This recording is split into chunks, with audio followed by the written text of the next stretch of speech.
اگر انسان کو پتہ چل جائے کہ اس نے اپنی زبان سے کہاں کہاں کس کو تکلیف دی ہے تو وہ ہمیشہ کے لیے خاموش ہو جائے گا۔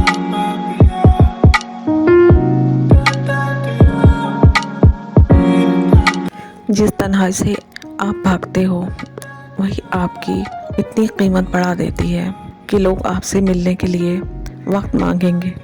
حقیقت یہ ہے آپ کی سب سے بڑی طاقت لوگوں میں نہیں تنہائی میں چھپی ہوتی ہے۔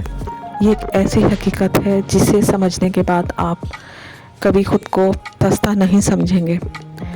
عظیم صوفی واصف علی واصف کا کہنا ہے، جو خود کو وقت دیتا ہے دنیا اس سے وقت مانگتی ہے۔ تنہائی میں خود کو تلاش کرو۔ ہماری غلطی یہ ہے کہ ہم خود کو لوگوں میں ڈھونڈتے ہیں، جبکہ آپ خود کو تب تلاش کر پاتے ہیں جب آپ اکیلے ہوتے ہیں۔ یعنی یہ جو تنہائی ہے یہ آشنائی ہے۔ جو شخص خود سے ملے گا کبھی تنہا نہیں رہے گا۔ یہ تنہائی آپ کو تنہا رہنا سکھا دیتی ہے۔ تنہائی ایک ایسی چیز ہے جو آپ کی ملاقات آپ سے کرا دیتی ہے۔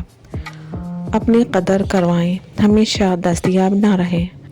اپنی قدر جب آپ کریں گے تو لوگ آپ سے وقت مانگیں گے۔ اپنی تنہائی کو کمزوری نہیں طاقت بنائیے، اپنے اوپر کام کریے، اپنی خوبیوں کو اپنی سکلز کو تنہائی میں نکھاریں۔ خاموشی میں جو بنتا ہے وہ شور میں نظر آتا ہے۔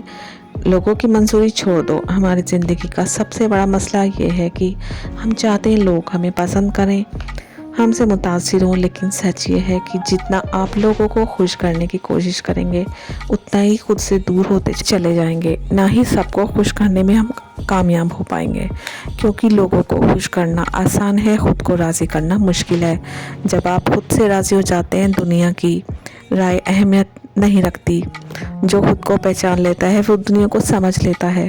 لہٰذا تنہائی میں خود کو سنواریں، ویلیویبل بنائیں، لوگوں کے پیچھے بھاگنا بند کر دیں۔